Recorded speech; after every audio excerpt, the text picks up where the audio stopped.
मौसम की गर्मी हीट वेव है वहां ओडिशा में, लेकिन चुनावी पारा भी चढ़ा हुआ है और बढ़ चढ़कर लोग सुबह सुबह शायद वोट डालने के लिए पहुंच रहे हैं ताकि गर्मी से वो बच सकें। दोपहर होते होते एक तरह से वहां पे कर्फ्यू भी लग जाता है। अमिताभ तिवारी राजनीतिक विश्लेषक और मनीषा प्रियम राजनीतिक विश्लेषक, आप दोनों का स्वागत है। आपने ये अपडेट देखा ओडिशा से और कल ही प्रधानमंत्री ने एक्सक्लूसिव बातचीत भी की और पूर्वी भारत का उन्होंने जिक्र किया है जहां से बीजेपी ज्यादा से ज्यादा सीटें लेकर आने का मन बना चुकी है। लेकिन इन चुनाव प्रचार में ओडिशा में खासतौर से अमिताभ जी तीखे हमले प्रधानमंत्री की तरफ से और नवीन पटनायक की तरफ से अब हो रहे हैं जो पहले नहीं होते थे। तो प्रचार बदला है ओडिशा में खासतौर से दोनों तरफ से इस बार। हाँ, क्योंकि पहले आपको ध्यान होगा कि एक अलायंस की भी बातचीत चल रही थी बीजेडी और बीजेपी के बीच में।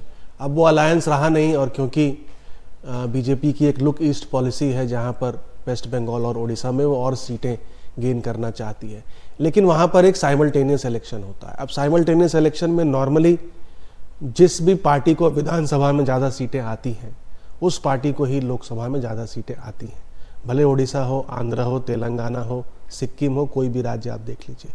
और वहाँ पर भाजपा के पास कोई नवीन पटनायक के लेवल का कैरिस्मेटिक लीडर नहीं है राज्य में। नवीन पटनायक एक मिनी मोदी हैं एक तरह से। क्यों? क्योंकि वो जब आए थे, जब पहली बार सीएम बने थे, वही कुर्ता पैजामा हवाई चप्पल पहनते हैं आज भी। एक ऑनेस्ट उनकी एक इमेज है और उनके आगे पीछे कोई नहीं है। Just like he is a replica of Modi. उनको वहाँ पे कई लोग भगवान की तरह भी मानते हैं कि वो आए हैं और हमारे लाइफ में बहुत सारे चेंजेस के। तो उनके स्कीम्स काफ़ी पॉपुलर हैं। आप वहाँ पर अगर हॉस्पिटल्स या स्कूल्स में जाएंगे तो सरकारी व्यवस्थाएं काफ़ी अच्छी हैं। तो उसके हिसाब से बीजेपी जरूर लोकसभा में कोशिश कर रही है कि पिछली बार 12 और 8 पे हिसाब किताब फंसा था, तो इस बार लोकसभा में वो ज़्यादा सीटें लेकर के आए, इसीलिए वो अग्रेशन है। लेकिन स्प्लिट वोटिंग उतनी वहाँ पर होती नहीं है। अब देखना पड़ेगा कि स्प्लिट वोटिंग होती है क्या, कि लोग विधानसभा में अलग हिसाब से वोट करें और लोकसभा में अलग हिसाब से वोट करें। जी नीचा जी, बीजेपी के पास वाकई कोई मुद्दे हैं वहां पर कहने के लिए, क्योंकि प्रधानमंत्री भी अपने भाषणों में बदलाव की बात कर रहे हैं, एक चेंज की बात कर रहे हैं कि नवीन पटनायक को आप लोग बदल दीजिए क्योंकि काफी अरसा हो गया है उनके नेतृत्व को। और एक दूसरा मुद्दा जो नवीन पटनायक की पॉलिटिकल लेगेसी को लेकर बीजेपी ने ओडिशा की अस्मिता का मामला बनाया है, वीके पंडियन को लेगेसी सौंप रहे हैं ऐसा कहा जा रहा है नवीन पटनायक। तो इन मुद्दों के अलावा वाकई बीजेपी के पास अभी ओडिशा में कुछ कहने के लिए है? नहीं, बीजेपी ने कोशिश की है। अगर आप पिछले लोकसभा में भी जाएं तो संबित पात्रा का उतरना और उड़ीसा में कुछ बहुत ही महत्वपूर्ण धार्मिक जगह हैं, धार्मिक स्थान हैं, तो उन पर बीजेपी ने एक अग्रसर रूप से लोकलाइज्ड कैंपेन जो है वो किया है। और जो लोकल उनके रिचुअल्स हैं उसमें आप देखिएगा कि बीजेपी के कई बड़े नेता जो हैं वो स्थानीय कला, संस्कृति, धर्म, इनकी तरफ भाजपा ने, क्योंकि वो उनका मुंह बंद रहा बहुत समय तक, वो बोल नहीं सकते थे नवीन पटनायक के खिलाफ, तो इन बातों पे बीजेपी ने अपने जड़ जमाने की काम की है। लेकिन बीजेपी जो पनपी है वो बीजेडी के सहयोग से वहां पनपी है, तो मुंह ज्यादा नहीं खोल पाई। अब इस चुनाव में देखिए पॉलिटिकल क्लीवाज आपको ड्राइव करना है, आपको वोटर को बताना है कि मैं बीजेडी से फर्क क्यों, अभी तक आप नहीं थे, आप गुइयां की तरह चल रहे थे। तो उसमें आप जब तल्ख तीखी बयानी देखते हैं तो खास करके छोटे क्षेत्रीय इलाकों में आपको वोटर्स को, जिसमें से कि बहुत जो है वो ग्रामीण है और अनपढ़ हैं, आप कोई कड़ी बात बोलते हैं ताकि वोटर समझ सके कि ये बीजेडी से फर्क कैसे है। तो अभी भी बीजेपी एक धरातल खोज रही है, लेकिन आप ये मान के चलिए कि बीजेडी का अगर कोई ऑपोजिशन वहां है तो बीजेपी ही है। तो मनीषा जी, जब हम देखते हैं कि जब बड़ी तस्वीर हम देखते हैं, जब हम केंद्र की राजनीति की बात करते हैं तो वहां पर बीजेडी जो है वो बीजेपी का ही साथ देती हुई नजर आती है। आगे या पीछे कहीं ना कहीं आप साथ आ ही जाएंगे, ये भी कहीं ना कहीं जनता समझती है। कोई पॉलिटिकल स्टेटमेंट सस्मित पात्रा जी राज्यसभा में है, एक पॉलिटिकल स्टेटमेंट उनका सरकार के खिलाफ कभी नहीं आता है। और कुछ भी करना है, नवीन पटनायक जी की जब प्रधानमंत्री से मुलाकात होती है उसके बाद प्रेस में कुछ नहीं आता है कि किस मुद्दों पे बातचीत हुई, क्या हुआ। और मेरी जहां तक समझदारी है, एक बड़ी बात यह भी है कि बहुत सारे कैपिटल इंटेंसिव प्रोजेक्ट्स जो हैं वो उड़ीसा में चलते हैं और नवीन पटनायक की खुद अपनी खासी पहुंच है, क्योंकि उनका बचपन बीता है बहुत सारे बड़े इंडस्ट्रियलिस्ट के साथ, उनके पिता भी एक अच्छी बॉनहमी सी रही है। तो बीजू पटनायक जी भी उन सोशलिस्ट में से थे जो सोशलिस्ट थे, धोती कुर्ता पहनते थे, लेकिन उस समय भी अपने जहाज में चलते थे। तो एक तरह से उड़ीसा में जो डेवलपमेंट मॉडल है कैपिटल इंटेंसिव, उसके चलते शायद किसी केंद्र सरकार के लिए भी असंभव है कि वो बीजू जी का दामन छोड़ के और कुछ तल्ख बोल सकें। इस दौरान मैंने ये भी पूछा बीजेपी के नेताओं से कि आप लोगों का बीजेडी के साथ रिलेशनशिप स्टेटस क्या है, आप कॉम्प्लिकेटेड है, आप फ्रेंड्स हैं, एनिमी? एक सीधा जवाब किसी से नहीं मिल रहा। और आपने बहुत सही टर्म कहा अमिताभ जी, मिनी मोदी उड़ीसा के नवीन पटनायक हैं और यही उसको उस पार्टी को एज देता है। और आप कैंपेन देखिए उनका, विधानसभा में शौक, लोकसभा में शौक, जो उनका कैंपेन वायरल है। सेम बटन दबाइए, लोगों को क्या कह रहे हैं, अगर आप सेम बटन दबाएंगे तो हम लोकसभा में भी ज्यादा जो बोलते हैं जी, वही है कैंपेन उनका, एक ही कैंपेन। कहीं ना कहीं जब एनडीटीवी से कल प्रधानमंत्री बातचीत कर रहे थे तो उन्होंने कहा कि पूरब से अच्छे परिणाम आने की उम्मीद है। तो शायद कहीं ना कहीं अब बीजेपी उम्मीद लगाए बैठी है कि ओडिशा खासकर जब पिछली बार 28-21 में से 8 सीटें जीती थी, तो इस बार शायद वो जीतों का मार्जिन जो है वो बढ़े और सीटें ज्यादा जीते, बढ़ोतरी हो सीटों में, ये उम्मीद लगाए बीजेपी बैठी है राज्य से। लेकिन दूसरे राज्यों का भी हम रुख करने वाले हैं। हम ले रहे हैं एक छोटा सा ब्रेक, हम लौट रहे हैं। आज चौथे चरण का मतदान हो रहा है, तो इस पर हमारी नजर बनी।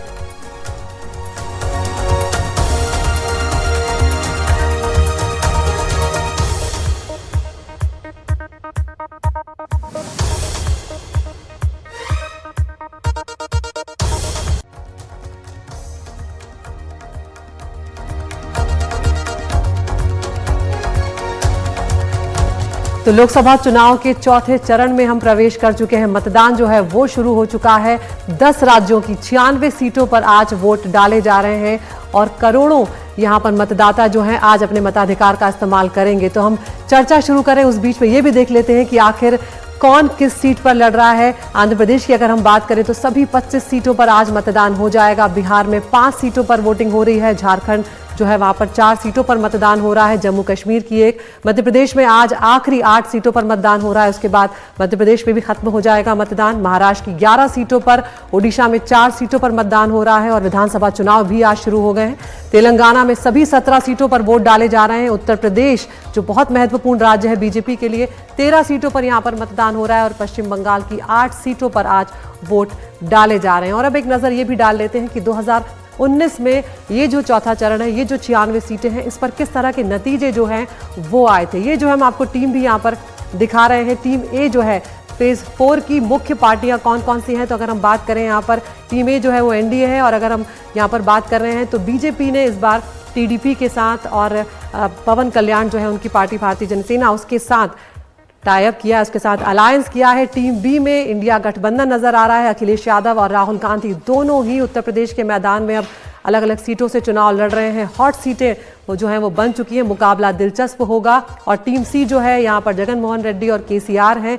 क्या ये अपना गढ़ बचा पाएंगे या एनडीए गठबंधन जो है वो यहाँ पर सेंध लगाएगा, ये देखना बहुत ही दिलचस्प होगा। तो किसके कितने उम्मीदवार हैं ये भी आपको बता देते हैं। यहाँ पर इस फेज में बीजेपी 96 में से 70 सीटों पर चुनाव लड़ने जा रही है। इसके अलावा टीडीपी जो है वो 17 सीटों पर चुनाव लड़ रही है। कांग्रेस की बात करें तो वो 61 सीटों पर उसने उम्मीदवार उतारे हैं और समाजवादी पार्टी ने 19 सीटों पर यहाँ पर उम्मीदवार उतारे हैं। और सबसे ज्यादा सीटों पर अगर इन 96 सीटों में कोई पार्टी चुनाव लड़ रही है तो वह बीएसपी 92 सीटों पर, वाईएसआर कांग्रेस 25 सीटों पर चुनाव लड़ने जा रही है और बीआरएस जो है भारतीय राष्ट्र समिति वो 17 सीटों पर चुनाव लड़ रही है। टीएमसी 8 सीटों पर चुनाव लड़ रही है। तो बहुत ही दिलचस्प होगा सिकता यहाँ पर ये वाला जो चरण है, क्योंकि हमारे साथ दोनों खास मेहमान मनीषा जी, अमिताभ जी भी जुड़े हुए हैं। कौन सी सीटें इस बार मायने रखेंगी वो देखना दिलचस्प होगा। अमिताभ जी, अगर हम बात करें 2019 के चुनाव की, तो जो सीटों की बात करें यहाँ पर, तो बात हम देखते हैं कि 42 सीटें जो हैं बीजेपी वो यहाँ पर जीती थी और उन 42 सीटों को बरकरार रखना एक चुनौती होगी। क्योंकि मध्य प्रदेश, उत्तर प्रदेश, झारखंड, बिहार, इन सब राज्यों में लगभग सारी सीटें बीजेपी जीती थी पिछली बार, जिन पे भी चुनाव हो रहा है। अब आंकड़ा पिछली बार कम इसलिए भी था क्योंकि 2 राज्य, आंध्र प्रदेश और तेलंगाना में 42 सीटें हैं, लगभग आधी सीटों पे चुनाव हो रहा है। उसमें भाजपा सिर्फ 4 सीटों पे जीती थी, जो भी तेलंगाना में। इस बार भाजपा को उम्मीद है क्योंकि अलायंस है टीडीपी के साथ, तो आंध्र प्रदेश में जितनी भी सीटें टीडीपी लाता है वो एक एडिशन हो जाता है एनडीए के ब्लॉक में। और ये अगर फेज देखेंगे तो नॉन अलाइंड पार्टीज यानी गैर एनडीए गैर अमिताभ जी, कुछ क्षणों के लिए यहाँ पर माफी चाहती हूँ, आपको रोकूंगी। एक बार हम हैदराबाद का रुख करते हैं जहाँ पर हमारी सहयोगी उमा सुधीर बनी हुई है। उमा, एक हॉट सीट यहाँ पर बन गई है। माधवी लता जो है असदुद्दीन ओवैसी के खिलाफ वो मैदान में है। उन्होंने पॉपुलैरिटी तो काफी बटोर ली है, लेकिन क्या वोट उतने बटोर पाना आसान होगा उनके लिए? एक तरह से अगर आप देखें तो इस पूरे चुनाव के कैंपेनिंग में सबसे ज़्यादा हाई प्रोफाइल हैदराबाद इसलिए भी रहा है क्योंकि माधवी लता ने ऐसे ही टक्कर असदुद्दीन ओवैसी को दी है, जो 4 बार उसी कंस्टिट्यूंसी से, हैदराबाद की कंस्टिट्यूंसी से वो सांसद बन चुके हैं। लेकिन बयानबाजी भी ऐसी ही हुई है, न सिर्फ हैदराबाद के लोकसभा कंस्टिट्यूंसी को लेकर बल्कि तेलंगाना में अगर आप देखें तो जब प्रधानमंत्री आए या केंद्र के होम शाखा मंत्री आए, जब भी यहाँ पे आए हैं तो ऐसे बयान दिए गए हैं जिसकी वजह से काफ़ी एक गर्म माहौल रहा और यही नरेटिव शायद पूरे देश में भी रहा। और उनके जवाब में जो भी बयानबाजी दोनों तरफ से हो रही थी। 3 चीज़ें मैं आपको कहना चाहूँगी। एक तो ये कि हैदराबाद की लोकसभा सीट पर बहुत इंटरेस्ट है क्योंकि पहली बार ये चैलेंज असदुद्दीन ओवैसी को मिल रहा है कि एक कैंडिडेट ऐसा है जो लोग समझ रहे हैं कि हो सकता है कि वो जीत पाएँ। वैसे तो असदुद्दीन ओवैसी वहाँ से अपनी जो उनकी जो मेजॉरिटी है वो हर बारी बड़ी ही है। और दूसरी खास बात हैदराबाद कंस्टिट्यूंसी की ये है कि पिछले विधानसभा के चुनाव के बाद लगभग 1,80,000 वोट लिस्ट से निकाले गए हैं और माधवी लता ने ऐसे कोई सूची दी थी, कोई रिकमेंडेशंस या उनके कंसर्न्स दिए थे इलेक्शन कमीशन को। यही वाली सूची कांग्रेस ने भी दिया था। कांग्रेस के एक नेता जो नामपल्ली के जो ये लीडर थे, कैंडिडेट थे फिरोज खान, उन्होंने भी दिया था। और उसके बाद ये clean up of electoral rolls हुआ है तो एक तरह से साफ हो गया है। तीसरी बात, हर कॉन्स्टिट्यूंसी में, हर पोलिंग बूथ में 4,000 करीब हैं हैदराबाद के डिस्ट्रिक्ट में, यानी कि सिकंदराबाद और हैदराबाद को लेकर। लेकिन हर कॉन्स्टिट्यूंसी में ये जो आप देख रहे हैं सीसीटीवी जो लगा हुआ है, लाइव वेबकास्टिंग जो है कॉन्स्टिट्यूंसी पोलिंग बूथ के बाहर से और अंदर से दोनों तरह से किया गया है ताकि ट्रांसपेरेंसी और क्रेडिबिलिटी की जब बात आती है तो उसको पूरी तरह से निभाया जाए। चौथी बात, जैसे एक ऐप है जिससे आप पता कर सकते हैं कि क्या आपके पोलिंग बूथ में कितने लोग अभी खड़े हैं ताकि आपको वेट ना करना पड़े, ताकि ज़्यादा लोग बाहर आएँ। एक तो खुशखबरी ये है कि जो इंटेंस हीट वेव है उसको ख़त्म करके अब मौसम भी बहुत नॉर्मल से कम टेम्परेचर पे है, लेकिन पॉलिटिकल टेम्परेचर्स हाई ही रही हैं क्योंकि इस चुनाव में अगर आप देखें तो पिछले चुनाव के विधानसभा के चुनाव के बाद काफ़ी ड्रामेटिकली बदल गया है। 2 चीज़ें हैं, एक तो तेलंगाना में प्ले है 2 नेशनल पार्टीज की, भाजपा और कांग्रेस दोनों ही समझते हैं कि जो बीआरएस की जो वोट शेयर है वो अगर उनको मिल जाए तो उनका जो सीट शेयर है वो बढ़ जाएगा। आंध्र प्रदेश में अगर आप देखें तो भाजपा और कांग्रेस दोनों ही मार्जिनल प्लेयर्स हैं और 3 जो रीजनल प्लेयर्स हैं, तेलुगु देशम है या पवन कल्याण का जनसेना और वाईएसआरसीपी, वही एक तरह से डोमिनेंट प्लेयर्स हैं इस इलेक्शन में। Back to you. जी, शुक्रिया इस अपडेट के लिए उमा आपका। और मनीषा जी, जो बात उमा सुधीर कर रही हैं इस वक्त, तेलंगाना में क्या इन चुनावों में आप राजनीतिक तौर पर बदलाव देख रही हैं? बहुत उम्मीदें बीजेपी की भी हैं इस बार इस यहाँ से। उम्मीद तो देखिए, राजनीतिक दल जो हैं वो उम्मीद पे ही उनकी पूरी इमारत बनी रहती है। लेकिन ये बात हमको ध्यान में रखनी होगी कि रेवंत रेड्डी का एक बहुत ही तगड़ा प्रदर्शन अभी हाल ही में हुआ है असेंबली इलेक्शन में। अब तक जो बातों पर हम रहे हैं वो ये है कि जनता जो है वो विधानसभा में अलग करती है और लोकसभा में अलग वोट देती है।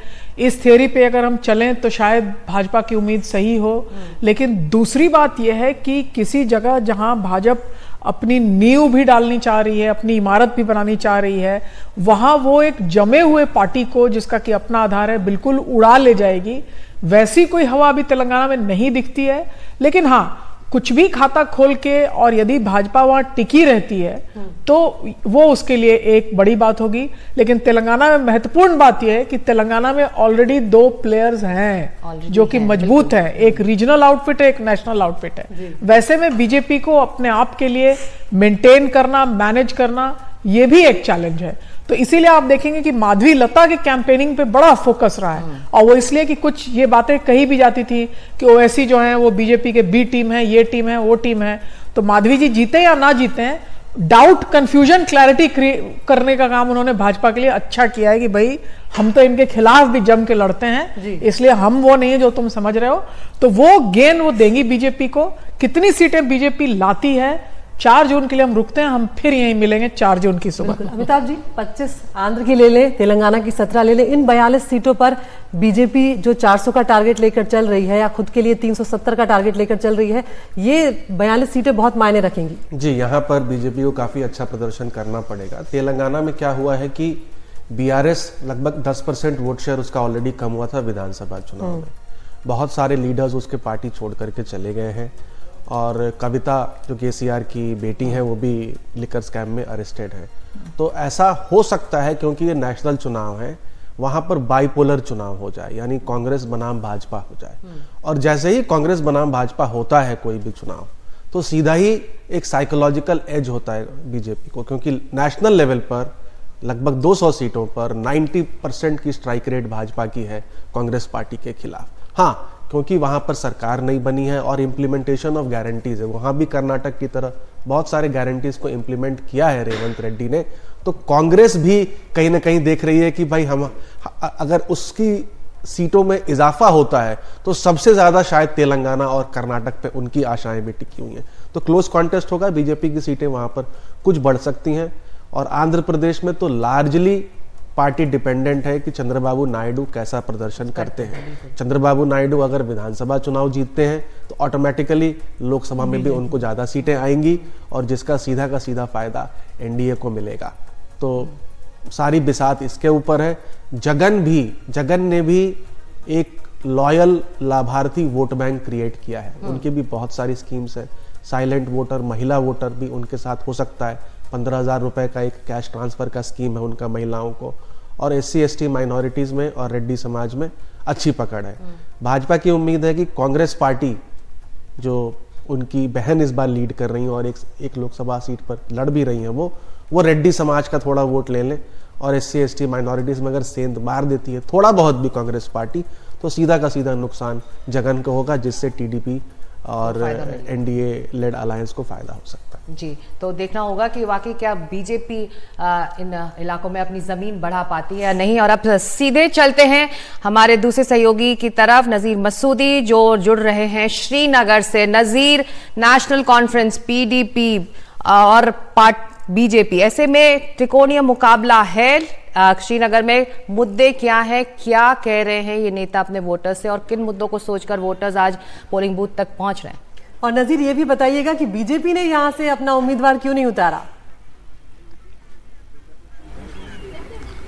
देखिए, शायद उसका बेहतर जवाब बीजेपी देख सकती है। उन्होंने क्यों नहीं उतारा, कहीं अटकलें लगाई जा रही हैं कि भी कहा जा रहा है कि पहला इलेक्शन था 370 के खात्मे के बाद कि बीजेपी यहाँ इलेक्शन लड़े और ये देखा है कि देखिए लोगों का हमें अप्रूवल है या नहीं है। लेकिन नेशनल कॉन्फ्रेंस ने कहा कि शायद इसीलिए वो इलेक्शन नहीं लड़े क्योंकि उनको लग रहा था रिजेक्शन होने वाली है। तो वही PDP भी कर रही है, और यहाँ 24 कैंडिडेट है इस कॉन्स्टिट्यूंसी में जो आज इनके तकदीर का फैसला आज होगा। लेकिन असल मुकाबला जो है वो PDP और नेशनल कॉन्फ्रेंस के उम्मीदवारों के दरमियान है। वहीदुर्रहमान पर्रा हैं PDP के, जो एक PDP बीजेपी की जो यूथ आउटरीच का फेस होता थे जब यहाँ PDP बीजेपी की हुकूमत थी, लेकिन फिर UAP के तहत जेल में चले गए। दूसरी तरफ से आगा रूहुल्ला है जो एक टेरर विक्टिम है, जिसका बाप मिलिटेंटू की एक ID ब्लास्ट में मारा गया। कुल मिला के एक इफेक्टिव कैंपेन चलाई गई इस पूरे इलेक्शन में, और ये पहली दफा है 30 साल में जब किसी इलेक्शन बहिष्कार की काल के बगैर, किसी हिंसा के डर के बगैर इलेक्शन हो रहे हैं।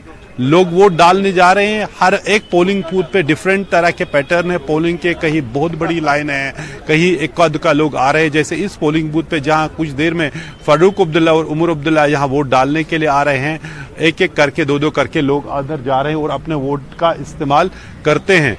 तो दूसरे पोलिंग स्टेशनों पे काफी रश है। शायद यहाँ वो अभी लोग इसका इंतजार कर रहे हैं कि वो जो VIP वो आ जाएं, उसके बाद आ जाएं। लेकिन कुल मिला के जो पोलिंग का इस वक्त पैटर्न है, जैसा मैंने बताया, 30 साल में पहली दफा है कि लोग किसी डर के बगैर ये डाल रहे हैं। ये नहीं कि इलेक्शन नहीं होते थे, इलेक्शन भी होते थे, वोटिंग भी होती थी, लेकिन अर्बन सेंटर जैसे श्रीनगर है, जो जैसे बाइकआउट का कैपिटल माना जाता था, उसमें आज कोई ज्यादा बाइकआउट का असर नहीं है, क्योंकि किसी ने बाइकआउट की कॉल भी नहीं दिया है और लोग आराम से अपना वोट डालने जा रहे हैं। तो लग रहा है कि यहाँ नया संसद चुनने से पहले यहाँ इलेक्शन बहिष्कार की जो राजनीति है उसकी डिफीट होगी, और जो इलेक्शन बाइकआउट की विरासत है उससे श्रीनगर बिल आखिर पीछे छोड़ रहा है। तो कुल मिला के एक अच्छा इलेक्शन हो रहा है कश्मीर घाटी में।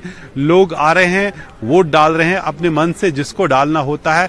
पॉलिटिकल पार्टीज ने कुछ कंप्लेंट्स की कि उनके पोलिंग एजेंट्स को, वर्कर्स को कल से के लिए श्रीनगर से। और ब्रेक से पहले आप दोनों से बहुत छोटा छोटा कमेंट, जम्मू कश्मीर के चुनावों पर बेखौफ होकर लोग पोलिंग स्टेशन तक पहुंच रहे हैं, बॉयकॉट की राजनीति को एक तरह से करारा जवाब आज दिया जा रहा है। मनीषा जी, तो यही बहुत बड़ी एक उपलब्धि है। और दूसरी बात है कि जम्मू कश्मीर में एक पॉलिटिकल डायलॉग नए मोमेंटम के बाद शुरू हो चुका है, और मेरा ख्याल है कि ये मोमेंटम के बाद वहाँ राज्य व्यापी जो चुनाव होने हैं उनकी पहल भी हम देख सकेंगे इन चुनावों के बाद। जी जी, हम ले रहे एक छोटा सा ब्रेक और लौटेंगे इन्हीं खबरों पर। आप देखते रहिए और बने रहिए एनडीटीवी इंडिया के साथ।